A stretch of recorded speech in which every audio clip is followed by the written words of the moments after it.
100% marks की guarantee होती थी, ऐसे तरीके जो आज भी इंशाल्लाह एप्लीकेबल हैं। मैथमेटिक्स की ज़रूरत हर फील्ड में अब आ गई है, इवन कि एग्रीकल्चर, मेडिकल। हमारे असासा कहते थे कि आप मार्क्स एग्जामिनर से छीनते हैं। मेरे वालिद साहब ने इस चीज़ को कहा करते थे, एग्जामिनर की आंखों में मट्टी कैसे डालनी है कि वो आपको ज़्यादा से ज़्यादा नंबर दे दे। नंबर दे दे। मुझे वो कभी भी गाइड और की इजाज़त नहीं देते थे, लेकिन इसके बावजूद स्कूल में मेरे मार्क्स 100% आया करते थे। अब दफ्तर से घर जाने का रास्ता, जी। क्या हमने उसको मेमोराइज किया है? नेवर। हम चूंकि रोज जाते हैं, हमें वो याद हो गया। हमारे आबाओ अजदाद हम्म गोल्ड की मेजरमेंट, जमीन की मेजरमेंट और हम्म बहुत सी ऐसी मेजरमेंट्स खड़े हम्म खड़े वो उसको कर प्रूव लेते कर देते कर थे। लेते जो एग्जाम होता है ना, जो पेपर बनता है, वो हम्म नोट से नहीं बनता, हम्म टेक्स्ट बुक से ही टेक्स्ट बनता है। बुक्स के ऊपर लिखा होता था सदाबहार फार्मूले। जी। और मेरे वो साथी बल्कि मुझसे वो लिया भी करते थे, वो पेज एंड पे ना। जी। ये नहीं मुझे पता कि वो किस मकसद के लिए लेते थे। ये बिस्मिल्लाहिर्रहमानिर्रहीम, रब्बिश्रह ली सदरी वयस्सिर ली अमरी वहलुल उक़दतम मिन लिसानी यफ़क़हू क़ौली।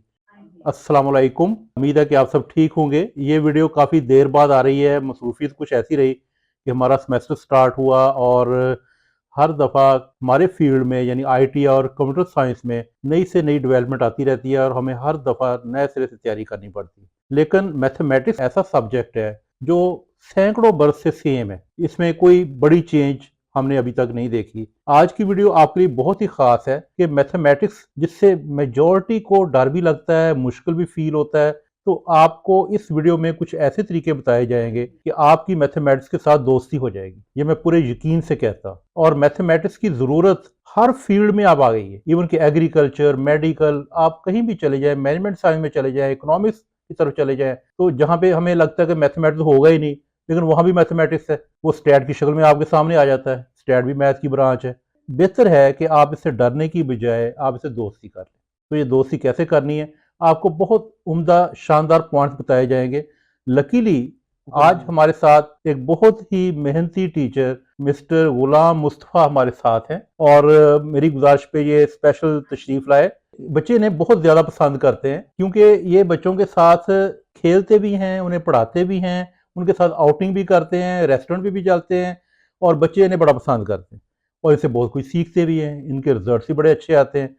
हम इनसे भी लर्न करेंगे कि जो जदीद दौर के क्या तरीके हैं और मैं जब तैयारी किया करता था यानी जो कदीम तरीका था और जो आजमाया हुआ है जिसमें 100% मार्क्स की गारंटी होती थी, ऐसे तरीके जो आज भी इंशाल्लाह एप्लीकेबल हैं, वो हम आपको बताएंगे। तो ये वीडियो आपके लिए बहुत ख़ास है। 7 पॉइंट्स आपको बताए जाएंगे और हर पॉइंट काबिल गौर है। मेरे वालिद साहब भी टीचर थे, वो गवर्नमेंट हाई स्कूल में हेडमास्टर भी रहे हैं और जब मैं पढ़ा करता था तो मुझे वो कभी भी गाइड और की इजाज़त नहीं देते थे। मुझे फिक्र भी होती थी क्योंकि मेरे सब साथियों के पास तो होती थी, लेकिन मुझे अलाउ नहीं था। लेकिन इसके बावजूद स्कूल में मेरे मार्क्स 100% आया करते थे। उसकी क्या वजह थी, ये भी हम आपको इस वीडियो में बताएंगे। मैथमेटिक्स है ना, ये तो इंग्लिश का वर्ड है ना, इसे उर्दू में कहते हैं रियाजी, और रियाजी रियाज से निकला है और रियाज का मतलब है प्रैक्टिस, मश्क, और यही इसका एक की पॉइंट है जो हम आपको बताने जा रहे हैं।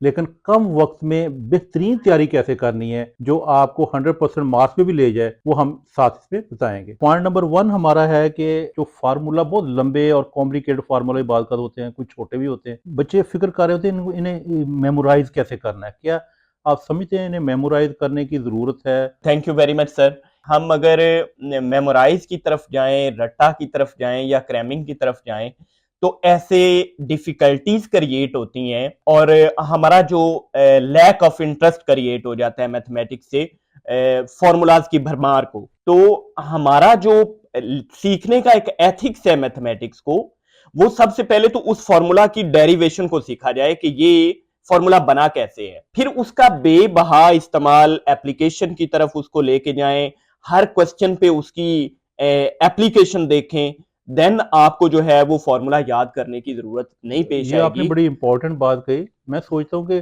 अब दफ्तर से घर जाने का रास्ता, जी। क्या हमने उसको मेमोराइज किया है? नेवर। हम चूंकि रोज जाते हैं, हमें वो याद हो गया। जी। इसी तरह फार्मूला भी जब हम उसको अप्लाई करते जाएंगे, उसकी जी। प्रैक्टिस करते जाएंगे, वो खुद खुद याद हो जाएगा। उसे मेमोराइज करने की मैं समझता जरूरत ही नहीं पड़ेगी। बिल्कुल जरूरत नहीं। Practice makes a man perfect. आप उनको बहुत दफा इस्तेमाल करें, उस फॉर्मूला के स्ट्रक्चर को देखें कि ये वजूद में कैसे आया है, उसके बाद आपको वो फॉर्मूला याद करने की जरूरत नहीं पेश आएगी। फिर बिल्कुल। आपने उसकी एप्लीकेशन को सीखना है, हर सवाल पे इस्तेमाल करना है, तो जरूरत नहीं पेश जरूरत नहीं आएगी। पेश आएगी। अच्छा, अब हम आते हैं पॉइंट नंबर 2 पे जी, कि अगर हम मैथमेटिक्स अपनी डेली लाइफ में इस्तेमाल करना शुरू कर दें, जी, जैसे बच्चे को शॉपिंग के लिए भेजा है, दुकानदार ने चेंज दी, अब वो कैलकुलेटर निकाल के देखना शुरू कर दे कि बैलेंस कितना बना, इसकी बजाय वो ज़ुबानी कोशिश करें कैलकुलेट करने की। जी, बिल्कुल ऐसे ही है। 6-7 तक कैलकुलेटर अलाउ ना करना स्कूल के अंदर, हाँ, ये हाँ, एक यही मकसद है। एक बड़ी बात है हुँ, कि वो उनके मेंटल मैथमेटिक्स को इम्प्रूव करना हुँ, चाहते हुँ, होते हैं। अगर मैं थोड़ा सा हिस्टोरिकली बताऊं, हमारे आबाओ अजदाद हुँ, गोल्ड की मेजरमेंट, जमीन की मेजरमेंट और हुँ, बहुत सी ऐसी मेजरमेंट्स खड़े हुँ, खड़े वो उसको कर प्रूव लेते कर देते कर थे। लेते।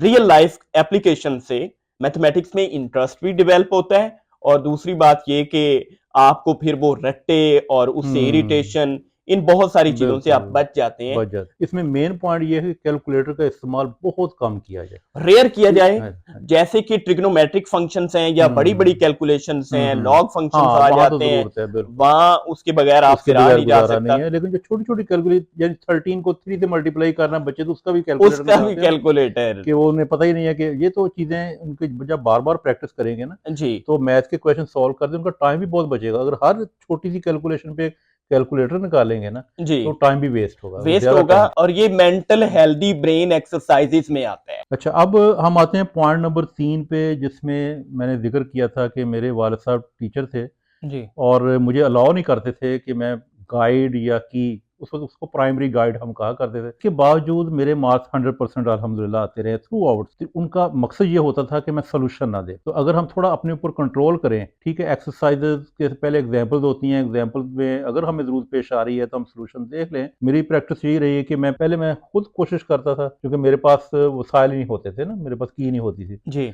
और बार-बार ट्राई करने के बाद जब मुझे नहीं सॉल्व होता, फिर मैं अपने टीचर से पूछता था। जी, तो इस प्रैक्टिस में मुझे इसका बहुत ज़्यादा फ़ायदा हुआ, यानी उसकी जो क्रिएटिविटी और ये खुद से सॉल्व करने का जी। हुआ। आपकी इस बारे में क्या राय है?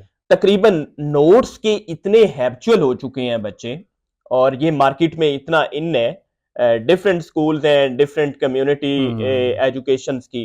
वो तो वो कारोबार है ना कि हाँ जी, ये भी अब की ले लो, ये भी ये ले लो। भी ले लो। हुँ, मैं उस अदारे का नाम नहीं लूंगा, लेकिन वो लाजमो मलजूम कर देते हैं आप पे हुँ, अपने नोट्स के, ये आपने पढ़ने ही पढ़ने हैं। हुँ, हुँ, लेकिन अगर उस्ताद अच्छा पढ़ाने वाला हो हुँ, और स्टूडेंट एफर्ट करे, तो हुँ, टेक्स्ट बुक से बेहतरीन लर्निंग चीज कोई हो ही नहीं सकती। हो ही नहीं सकती, सही बात। टेक्स्ट बुक में बहुत कुछ ऐसा होता है। हुँ, और एक और मजे की बात, जो हुँ, एग्जाम होता है ना, जो पेपर बनता है, वो हुँ, नोट से नहीं बनता, हुँ, टेक्स्ट बुक से ही टेक्स्ट बनता है। बुक से बेहतरीन बनते हैं, बिल्कुल हाँ जी, सही। तो हुँ, इसका एक्सेसिव यूज जो होता है, वो हुँ, आपकी हुँ, आपकी लर्निंग में बहुत बड़ा बैरियर है, जिसे हम बिल्कुल, डिनाई नहीं कर डिनाई सकते। नहीं कर सकते और ये बहुत बड़ी रीज़न है रीजन कि है, हम मैथ से घबराते हैं। घबराते हैं। हुँ, अगर हम इसके सोल्यूशन की तरफ जाएं कि इसको हम हुँ, अवॉइड कैसे कर सकते हैं, तो उसमें बेहतर यही होगा कि आप उस्ताद के मेथड को फॉलो करें। हुँ, हुँ, आप हुँ, क्वेश्चन ना सीखें। Most of the student try कर रहे होते हैं कि जी हमने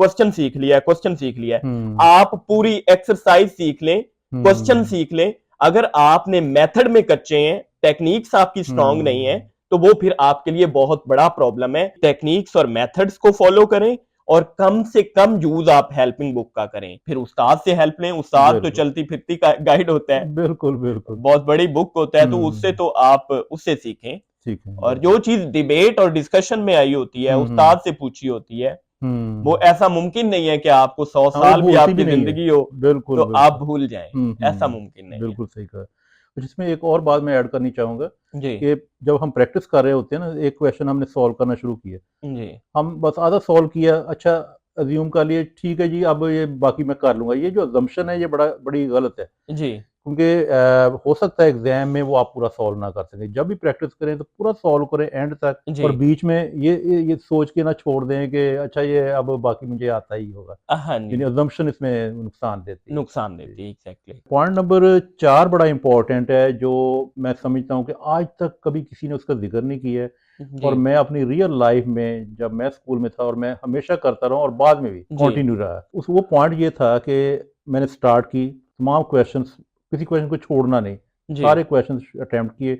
लेकिन जो फर्स्ट अटेम्प्ट में मुझसे सॉल्व हो गया, जिसके लिए मुझे किसी टीचर की ज़रूरत नहीं पेश आई, गाइड की ज़रूरत नहीं पेश आई, जी उस पे मैंने एक निशान लगा लेना होता था। ये निशानी होती थी कि ये वो क्वेश्चन है जिन्हें आप सेकंड राउंड में करने की ज़रूरत नहीं है, या इतना कॉन्फिडेंस है कि ये अगर फर्स्ट टाइम सॉल्व हो गए हैं बगैर किसी की हेल्प के, तो पेपर में भी सॉल्व हो जाएँगे। जी और ये ऐसे ही होता था। अच्छा, फिर जब सेकंड राउंड होता था तो फिर मैं सिर्फ़ उन्हीं क्वेश्चन को देखता था जिन पे निशान नहीं होते थे। जी अब उस पे एक दूसरा निशान लगाया जाता था ज़रा डिफरेंट, ताकि ये याद रहे कि ये फर्स्ट राउंड में नहीं हो सके थे, सेकंड राउंड में हो गए थे। यानी मुश्किल तो हैं लेकिन इतनी ज़्यादा मुश्किल नहीं है, मुश्किल मकसद ये है। नहीं है। तीसरे राउंड की रिवीजन होती थी, तो अब सिर्फ़ वो क्वेश्चन जिन पे कोई निशान नहीं है, ना मुश्किल वाला, ना आसान वाला, जी अब थोड़े से क्वेश्चन रह गए। अब वो राउंड बड़ी जल्दी मुकम्मल हो जाता था। जी जो फर्स्ट टाइम जो बहुत ज़्यादा टाइम लगा था, अब क्वेश्चन थोड़े रहने की वजह से, थोड़े हैं लेकिन मुश्किल है, तो थोड़ा टाइम लगा। जी और इस तरह से उनके ऊपर भी निशान लगाते रहे, और एग्ज़ाम के टाइम पे बात को हमें नहीं पता होता कि हमें 1 छुट्टी मिलेगी तैयारी के लिए, 2 मिलेंगी या कोई भी नहीं मिलेगी। जी तो हमें हर तरह की सिचुएशन के लिए तैयार रहना चाहिए, तैयार फिर है। वो निशान बड़े काम आते हैं। अगर टाइम ज़्यादा हो तो हम सेकंड लेवल के डिफ़िकल्ट देख लेंगे, अगर नहीं जी है तो फिर हम मोस्ट डिफ़िकल्ट देखेंगे और समझेंगे बाकी ठीक है, वो अब प्रैक्टिस में आ गया। जी, अगर थोड़ा-सा मैं इसमें हाँ, ऐड प्लीज़। करूँ तो आप सिंबॉलिकली अपने उस उन एक्सरसाइज़ेज़ को, हुँ, मैथमेटिक्स हुँ। को हुँ, आप हुँ। उनकी डिफ़िकल्टीज़ के स्टैंडर्ड्स बना लेते थे। बिल्कुल, बिल्कुल। तो इन सिंबॉलिक से आपको प्रिपरेशन आसान हो हाँ, जाती थी आसान हो जाती कि थी। इस टाइम क्वेश्चन थोड़ा का लगता था। जी, हुँ। उस क्वेश्चन का स्टैंडर्ड क्या है, हुँ, हुँ। मुश्किल है, उसमें कुछ ट्विस्टिंग पॉइंट्स हैं, हुँ, तो हुँ। उनको आप सिंबॉलिक से हाइलाइट कर लेते थे और टाइम बच जाता था कि किसको कितना हुँ। करने की ज़रूरत है। बिल्कुल, तो बिल्कुल। ये एक बड़ा पॉइंट है हाँ। और अगर हम करते हैं तो बहुत ज़्यादा वक़्त मैंने सेव कर हाँ, सकते हैं। मैंने इस चीज़ का बहुत ज़्यादा फ़ायदा उठाया है, उनके फिज़िक्स वगैरह में मैं यूज़ करता रहा हूँ, ये उसमें न्यूमेरिकल क्वेश्चन होते हैं कुछ, जी, वहाँ भी यूज़ करता रहा। इसके अलावा कुछ सब्जेक्ट्स में फ़ॉर्मूलाज़ होते हैं, जैसे फिज़िक्स है, मैथ है, इसमें ना जी, बहुत से फ़ॉर्मूलाज़ हमें मेमोराइज़ प्रैक्टिस से ही हो जाते हैं। जी, लेकिन फिर भी आपको अगर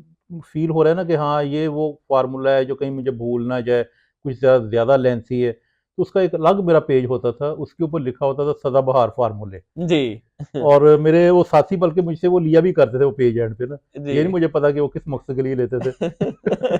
ये ये बड़ी खूबसूरत बात की है आपने। बिल्कुल। हम अपने नोट्स बनाते हैं अ, और हमसे साथी स्टूडेंट्स जो हैं वो हुँ, फ़ायदेमंद, मुस्तफ़ीद हुँ, होते हैं। हुँ, मैंने खुद आज तक मेरे नोट्स जो लिखे हुए हैं हुँ, वो मेरे क्लास फेलोज़ यूज़ करते थे हुँ, कि हुँ, जी आपने बड़ा नीट एंड क्लीन। बिल्कुल। लेकिन एक बात और बता दूँ यहाँ पे ऐड हुँ, कर दूँ, हुँ, नोट्स हुँ। वही हैं जो आपके अपने बनाए हुए हैं, आपने वो बनाए आपको हुए, अच्छी हाँ, तरह से समझ आ सकते बिल्कुल। हैं। वो क्विक तो रेफरेंस के लिए होते थे कि हाँ जी। वो खुदा न खास्ता चीटिंग के लिए नहीं होते थे। जी। वो क्विक रेफरेंस कि अगर आपने बिल्कुल एंड पे तैयारी कर ली है और देखना है कि जब उसको देखा, गो थ्रू हो गया और यकीन हो गया कि ये माइंड से स्किप नहीं होंगे, भूलेंगे नहीं। जी। जी। तो ये बड़ी खूबसूरत बात थी। हुँ, अगर आप अपने जहाँ पे आप ज़्यादा टाइम स्पेंड करते हैं, हुँ, वहाँ पे अगर उनको आप डिस्प्ले कर देते हैं, हुँ, हुँ, तो ये भी मेमोराइज़ करने का एक अच्छा तरीका है। बिल्कुल। समझ आ जाता है कि वो चीज़ें हाँ, आपको अपनी सराउंडिंग्स में नज़र आना शुरू हो जाती हैं। Exactly, exactly. तो उनको फिर याद करने की ज़रूरत नहीं पड़ती। इंटर में सप्ली आने की बहुत बड़ा कॉज़ जो है, वो हुँ, फ़ॉर्मूलाज़ की टेक्नीक पक्की हाँ। ना होने की वजह। अच्छा, एक और पॉइंट है, जब हम क्लासेस ले रहे होते हैं तो अगर एक स्टेप हम आगे रहें जी, अपने क्लास फेलो से, फॉर एग्जाम्पल टीचर ने एक एक्सरसाइज करवा दी, अब हमें पता है, स्टूडेंट को पता है कि नेक्स्ट एक्सरसाइज कौन सी होने वाली है, उसको वो पहले थोड़ा सा टाइम लगा के देख ले, उसके उससे उसका टाइम ज़ाया नहीं होगा बल्कि टाइम बचेगा, क्योंकि वही काम जो उसने बाद में करना है अगर वो थोड़ा सा पहले कर ले, चूँकि एग्जाम्पल मौजूद हैं और साथ एक्सरसाइज वो कोशिश करे, उससे सॉल्व ज़्यादा नहीं होंगे, यही हो सकता है ना। अगर हो जाए वेल एंड गुड, अगर ना हो सके तो फिर क्लास में बड़ा वो अलर्ट होगा, उसे पता होगा टीचर जैसे ही उस पॉइंट पे आएगा तो उसने ध्यान से वो बात समझनी है और या क्वेश्चन पूछना है टीचर से, अगर वो टीचर वो ना बता रहा हो, तो इसमें टीचर भी बड़ा प्राउड फील करता है कि ये बच्चा तैयारी करके आया है। आपकी इस बारे में क्या राय है? ये एडवांस स्टडीज़ ये एक बहुत ही यूज़फुल टेक्नीक है। Hmm, being a student and teacher मैं बताऊँ तो अगर मेरा कोई स्टूडेंट ये करके आता है तो मुझे मुझे बड़ा उस पे मेरी नज़रों में आएगा। हम्म, मेरे नज़दीक उसके काम की वर्थ ज़्यादा हाँ, होगी। क्योंकि ऐसे मेरे स्टूडेंट क्लास में कोई एक आध ही होता है। एक आध ही होता है। तो मुझे कम्युनिकेट उसके साथ हम्म, करना आसान हो जाएगा। हम्म, और अगर मैं बीइंग अ स्टूडेंट इसको देखूँ, अगर मैं स्टूडेंट हूँ तो हम्म, उसमें ये होगा कि मैंने जो टॉपिक एडवांस पढ़ लिया है, अगर वो मुझे सही तरह से कवर भी नहीं हुआ लेकिन मैंने उसको 2-3 दफा रीड आउट कर लिया है कि मैंने कल क्लास में जाके बैठना है, तो मैं 100% अपना माइंड बना चुका हूं कि वो मुझे क्लास में सीखना ही सीखना है। अगर मैंने उसको 2 डेज बिफोर देख लिया है तो मेरे लिए आसान हो जाएगा। फिर दूसरा, अगर हम सेमेस्टर सिस्टम की तरफ जाएं देखें तो टीचर्स इस चीज को बहुत इंकरेज करते हैं कि मेरा स्टूडेंट मेरी पढ़ाई हुई जो मैंने आउटलाइन को कवर करना है उसमें से एडवांस टॉपिक को देख के आए हैं, तो उसको उसके सेशनल मार्क्स में, उसको उसके एग्जाम में, उसकी क्लास पार्टिसिपेशन के अंदर बहुत ज्यादा फायदा होता है और वो अच्छा स्कोर गेन करता है। और एक इम्पॉर्टेंट पॉइंट है स्पीड। बात हम हमारी तैयारी भी होती है, हमें क्वेश्चन आ रहे होते हैं लेकिन वो टाइम पे मुकम्मल ही नहीं हो पाते। 3 घंटे का टाइम है, हमारे 2-3 क्वेश्चन रह गए, तो उसका सबसे ज़्यादा अफसोस होता है स्टूडेंट को। और इसका मैं रिकमेंड करूंगा, या जो मैं खुद करता रहा हूँ, कि जब सारी तैयारी हो जाती थी एग्जाम से कुछ ज़रा पहले, तो पास पेपर मेरे पास पड़े होते थे लेकिन मैं कुछ पास पेपर इंटेंसिटी नहीं देखता था ताकि मेरे लिए वो अनसीन रहे। वो मैंने इस मकसद के लिए रखे होते थे कि 3 घंटे में मैं ये सॉल्व कर सकूंगा या नहीं कर सकूंगा। क्लॉक सामने रख के उसे 3 घंटे में सॉल्व करता था ताकि मुझे पहले ही पता चल जाए कि कहाँ पे मैं स्लो हूँ, कहाँ पे क्या ये मेरे लिए एग्जाम में डुएबल होगा या नहीं होगा। एक प्रैक्टिस भी हो जाती थी अनसीन क्वेश्चंस की और वो टाइम पे सॉल्व करने का। थॉरोली जब आप चीजें करते आते हैं, प्रैक्टिस करते आते हैं, तो फिर 3 घंटे का, पौने 3 घंटे का paper not a big deal. लेकिन अगर आप उसको अटेम्प्ट इस अंदाज में करते हैं कि आप हाथ ही किसी ऐसी चीज को डाल लेते हैं जो बहुत डिफिकल्ट है, तो वहां पे आप फंस जाते हैं। तो एक फैक्टर ये कि आपका बहुत ज्यादा टाइम का वेस्टेज हो गया और बाकी की जो चीजें आपको आती हैं आप उस पे फंस गए। बिल्कुल। तो इन पॉइंट्स को अगर आप मद्देनजर रखें कि आपको जो पहले सबसे पहले आता है, अच्छा आता है, आप उनको स्टार्ट करें। पास्ट पेपर्स को इस पर्पस के लिए आप यूज करें कि मैंने अपने टाइम स्पीड को बनाना है, ना कि आप उनको इस पर्पस के लिए यूज करें कि सारा पेपर ही इसमें से आएगा। तो ये दो बड़ी कम्प्लेक्सिटीज हैं, दो बड़े कम्प्लेक्स हैं। जो सोचता है स्टूडेंट कि मैंने पास पे पेपर कर लिया तो मैंने पास कर लिया, ऐसा नहीं है, ये लक है आपकी। और दूसरी चीज ये कि पास्ट पेपर्स का जो मेजर पर्पस है वो यही है कि आप अनसॉल्व पास्ट पेपर्स लें और एक पेपर को रख कर आप टाइमर लगा दें स्टडी का, आप उसको उस पेपर को उतने टाइम में कवर करने की कोशिश करें, बल्कि मार्जिन रखें 15 और 20 मिनट्स का कि आप उस पेपर को रिकॉल कर सकें अच्छी तरह से, अपनी गलतियां खुद पकड़ सकें, ना कि आपकी गलतियां वो एग्जामिनर पकड़े और आपके मार्क्स कटें। बिल्कुल, यानी बिफोर टाइम ही सब पता चल जाएगा कहाँ पे प्रैक्टिस की जरूरत हाँ है, जी, और बिल्कुल, और इसे ही गुड मैनेजमेंट कहते हैं। टाइम मैनेजमेंट आपकी यही है। और सम टाइम एवरेज स्टूडेंट होते हैं, टाइम अच्छा मैनेज कर जाते हैं, चीजें बेहतरीन तरीके से वक्त से पहले कर लेते हैं, पढ़ने का मौका मिल जाता है, और वो एक हाई फाई इंटेलिजेंट स्टूडेंट से ज्यादा मार्क्स ले जाते हैं क्योंकि वो स्मार्ट वर्क कर गए हैं। बिल्कुल। जो लास्ट पॉइंट भी बहुत इंपॉर्टेंट है कि एग्जाम में कैसे क्या प्रोसीजर करना है, किस तरह से इसका एग्जाम देना है, इस हवाले से आप क्या गाइड करेंगे? देखें सर, अगर हम अभी मैट्रिक के सीजन को डिस्कस कर लेते हैं, मैट्रिक का मैथ का पेपर अब तकरीबन 15 मार्क्स के उसके एमसीक्यूज होते हैं, 27 उसके शॉर्ट क्वेश्चन जिसमें से 18 आपको अटेम्प्ट करना होता है, और 75 मार्क्स टोटल होते हैं उसके। इसमें से तीनों सेक्शन बहुत इंपॉर्टेंट होते हैं। नंबर 1 आप उस पर यह करें कि जो एमसीक्यूज आपके पास आएगा उसमें से आप उसको कोई ट्वाइस टाइम आप उसको रीड आउट कर लें, उसको बेहतरीन तरीके से अंडरस्टैंड कर लें। बहुत सारे स्टूडेंट गलती के साथ ही टिक कर लेते हैं, या फिर वो बबल शीट को जो है वो फिल करने में गलतियां कर देते हैं। गलती हो जाती है। तो आप अपने, असल में इम्तिहान नाम ही इस चीज का है कि आप अपने एहसाब पे काबू पा लें।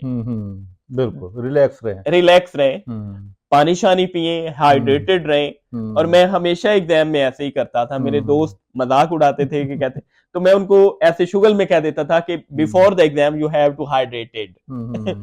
तो 15 मार्क्स का एमसीक्यूज है आपका, उसको बेहतरीन तरीके से जो है वो आप करें, जो सबसे पहले आपको अच्छी तरह से आता है, पहले वो अटेम्प्ट कर लें, और जो मुश्किल फील हो रहा हो तो उसको एंड पे रखें। जी, और उसमें कुछ स्टूडेंट ऐसे होते हैं कि जो उनको आता है वो छोड़ के, तो जो नहीं आता उसके लिए इधर उधर देखना शुरू कर देते हैं। हाँ, कुछ क्वेश्चन ऐसे भी होते हैं जिनका बिल्कुल कोई आइडिया नहीं होता, यानी हमने गैस ही लगाना होता है। तो आप कौन सा रिकमेंड करते हैं कि जिसकी प्रोबेबिलिटी चांसेस ज्यादा हो सकते हैं, क्योंकि आपका एक्सपीरियंस काफी है इसमें? जी, इसमें सर इस तरह से होता है, आजकल बहुत से लोग मॉडर्न टेक्नोलॉजीज को यूज करते हैं और सम टाइम ऐसे एग्जाम होते हैं कि उसमें आपका रॉन्ग एमसीक्यूज टिक करने से आपके नंबर माइनस में जाते हैं। हाँ, माइनस भी बात का होता है। हाँ जी, तो फिर इसमें जो एनालिस्ट हैं वो ये बताते हैं कि मोस्ट प्रोबेबली जो आंसर होता है वो बी होता है या सी होता है।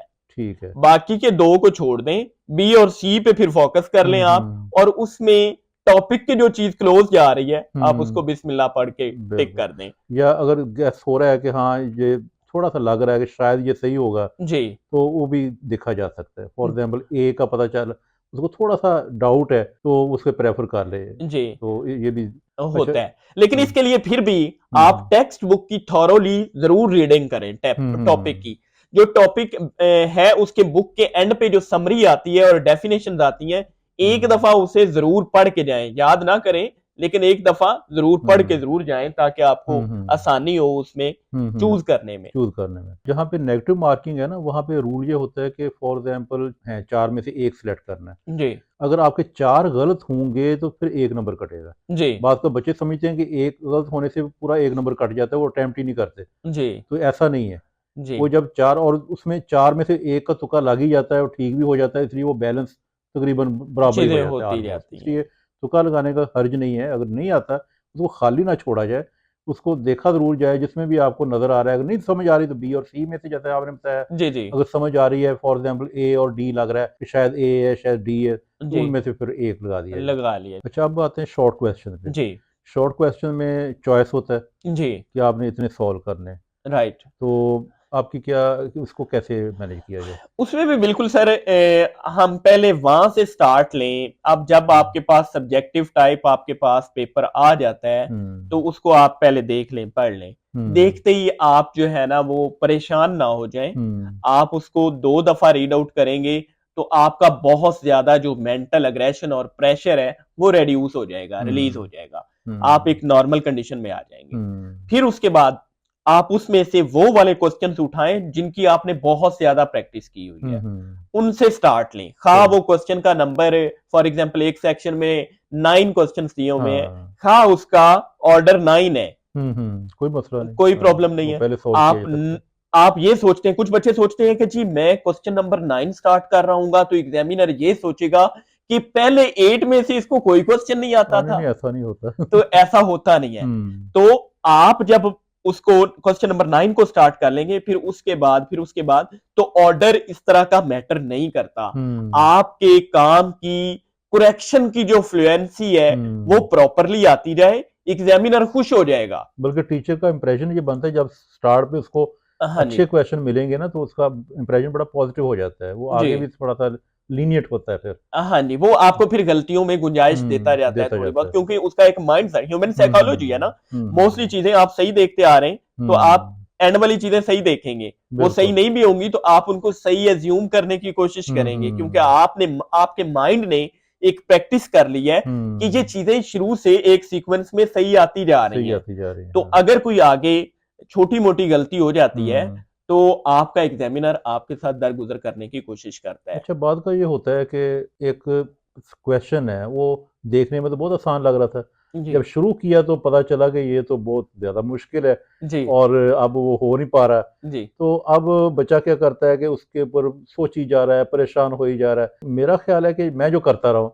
मैं उसको छोड़ देता था उधर ही, और उसके लिए जगह छोड़ देनी ताकि बाद में इसको देखा जाए। फिर जो दूसरे क्वेश्चन है ना, जो इजी क्वेश्चन है, उन्हें करके फिर एंड पे उन्हें देता है, अच्छा चलो अब देखते हैं तसल्ली के साथ क्या मान उस वक्त तक हो सकता है वो ज़रा क्लियर भी हो जाए या माइंड में आ जाए। ये आपने बड़ा एक अच्छा पॉइंट हाईलाइट किया है। इसी चीज से पहली बात तो हमने यही डिस्कस किया कि ऐसे किसी क्वेश्चन को आप शुरू ही ना करें, लेकिन और लग रहा है आपको कि ये आसान था, मैं कर लूंगा, और दरमियान में आके कहीं उसकी कोई उस पे फॉर्मूला यूज हो गया है या कोई उसमें कोई ट्रिकी पॉइंट था जो आपके माइंड से स्किप हो गया है।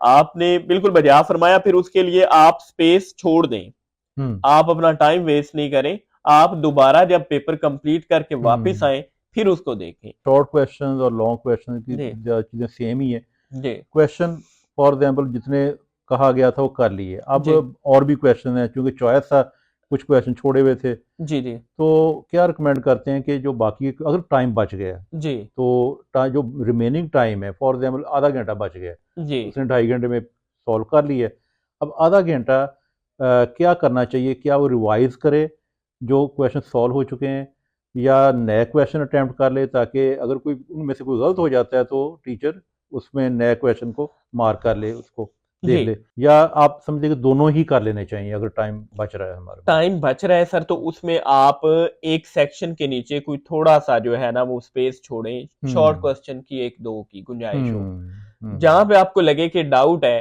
उस हम्म सेक्शन का मेंशन करें हम्म कि शॉर्ट क्वेश्चन का सेक्शन नंबर 2 है या 3 है या जो भी है। सही। आप उसमें थोड़ी सी स्पेस छोड़ें, फिर उसमें लिखें एक्स्ट्रा क्वेश्चन के साथ हेडिंग दे दें उसी सेक्शन के नीचे ही। और हम्म अगर आप एंड पे जाके ये सारी चीजें खिचड़ी मचा देंगे तो एग्जामिनर को उससे जो है ना वो इरिटेशन सी होना शुरू हो जाएगी कि इसने हम्म अटेम्प्ट कहाँ पे ये किया कर है। क्या रहा है, और हाँ उसको जी कंफ्यूजन नहीं होनी चाहिए, हाँ जी वरना वो अनाय होगा। बिल्कुल क्लियर हो, आपने बड़ी अच्छी बात की जी कि क्वेश्चन का नंबर, उसका पार्ट बिल्कुल प्रोमिनेंट क्लियर होना चाहिए, ताकि वो कंफ्यूज ना हो किसी जी। मामले में। ये तो असल में आप हमारे असासा कहते थे कि आप मार्क्स एग्जामिनर से छीनते हैं। हम्म तो अगर आप बड़ा नीट एंड क्लीन करके पेपर को लिखते हैं हम्म प्रॉपरली, एक्चुअल में ये कम्युनिकेशन है एक स्टूडेंट एक कैंडिडेट के दरमियान हम्म और एक एग्जामिनर के दरमियान में। बिल्कुल। वो जितनी क्लियर कम्युनिकेशन होगी उतना ही ज्यादा उसका स्कोर होगा।